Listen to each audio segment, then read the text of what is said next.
একজন আলেমের হাজার হাজার শত শত কন্টেন্ট কেন থাকবে? সে মাঝে মধ্যে বললেই হয়। এমন একটি প্রশ্ন আপনাদের কাছে আসতে পারে। এই ক্ষেত্রে আমি যেটা বলবো সেটা হচ্ছে এই যে আমরা এমন একটি যুগে আছি যেখানে ডেইলি যদি ধরেন আপনি 1000 ভিডিও আপলোড হচ্ছে যেখানে অশ্লীলতা রয়েছে, সেখানে আমাদের পরিবার নিয়ে দেখার মতো, ফ্যামিলি নিয়ে দেখার মতো বা কিছু জানার মতো তথা ইসলামিক কন্টেন্টগুলো সর্বোচ্চ 10টা আপলোড হচ্ছে কিনা সন্দেহ, 1000-এর এগেইনস্টে। অনেক সময় আমি দেখেছি এমনও হয়েছে যে 10,000 কন্টেন্ট আজকে আপলোড হয়েছে যেখানে অশ্লীলতা রয়েছে, বেহায়াপনা রয়েছে, তার বিপরীতে 100টা ইসলামিক কন্টেন্ট আপলোড হয়নি। এমনটা দিন যায়, কারণ ইসলামিক স্কলাররা সবসময় পারে না এগুলো করতে। এরপরেও উই হ্যাভ টু ডু, আমাদের করতে হবে। কেন? দেখুন, আমরা এমন একটি প্রজন্মে আছি যে আমাদের সন্তানদের সাথে ইন্টারনেট, ওয়াইফাই, সোশ্যাল মিডিয়া এগুলো আষ্টে পিষ্টে জড়িয়ে গেছে। তাদেরকে আমরা কখনোই এখান থেকে বের করে আনতে পারবো না। বরঞ্চ দিন দিন তারা আরও বেশি, খুব ইজিলি এগুলো তাদের হাতের কাছে পাবে এবং তারা আরও খুব কম সময়ে এগুলো তারা ইউজ করার সুযোগ পাবে। তো আমরা আমাদের সন্তানদের কোথায় রেখে যাচ্ছি সেটা আমাদেরকে একটু বুঝতে হবে, যে আমরা আমাদের সন্তানদেরকে এমন এক জায়গায় রেখে যাচ্ছি যেখানে তাদের হাতে available wifi, available smartphone, available social media, Facebook, TikTok, ইউটিউবের চেয়ে আরও অনেক আপডেট মিডিয়া নিয়মিত আসবে ভবিষ্যতে।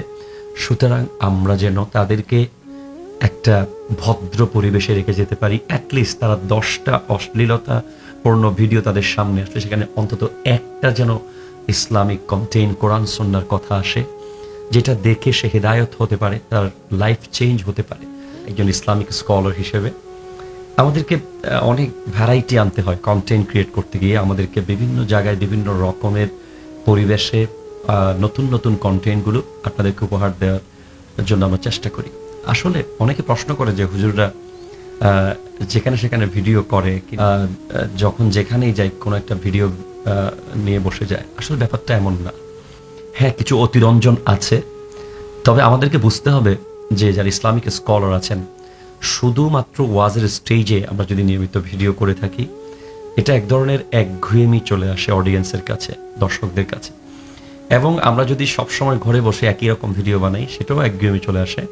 সুতরাং আমরা মনে করি যারা সচেতন ইসলামিক স্কলার আছি, আমার যেখানেই যাই সেখানে এই বিষয়টার সাথে ইসলামের কি সম্পর্ক আছে, এখানে আমি ইসলামিক কোরআন হাদিস থেকে কি তথ্য দিতে পারি, এই বিষয়টা চিন্তা করেই আমরা কন্টেন্ট ক্রিয়েট করার চেষ্টা করি। আমরা যেখানেই যাই সুযোগ পেলেই 2 মিনিটে একটা ভিডিও বানাই, 1.5 মিনিটে একটা ভিডিও বানাই। মনে রাখতে হবে কোরআন বলছে বিসমিল্লাহির রহমানির রহিম, উদউ ইলা সাবিলি রাব্বিকা বিল হিকমাতি ওয়াল মাউইজাতিল হাসানা।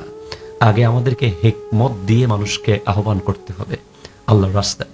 এরপরে আমরা ইলম এবং ওয়াজ, এই যে কোনো জায়গায় গিয়ে ওই পরিবেশের সাথে একটা কন্টেন্ট ক্রিয়েট করা যেটা সুন্দর, যৌক্তিক, এটা একটা হিকমতের মধ্যে পড়ে।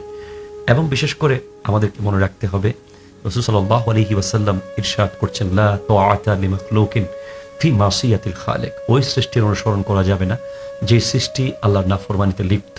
তা আমাদের সন্তানদেরকে আমরা ওই অপসংস্কৃতি, ওয়েস্টার্ন কালচার, ইহুদি খ্রিস্টানদের এই অনুসরণ থেকে বাঁচাতে হলে তাদেরকে পর্যাপ্ত ইসলামিক কন্টেন্ট দিয়ে বিজি রাখতে হবে এবং সেটাই আমাদের করতে হবে। আমি সকল তরুণ ইসলামিক স্কলার এবং যারা এই বিষয়গুলোতে পারদর্শী তাদেরকে বলবো, এগিয়ে আসুন।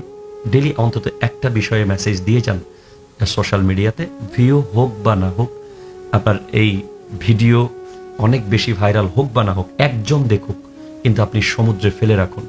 একদিন না একদিন কারো চোখে পড়বে এবং ওই মানুষটা হেদায়ত হবে। তার অনেক প্রশ্নের জবাব হয়তো আপনার ভিডিও থেকে সে পেয়ে যাবে। আসসালামু আলাইকুম।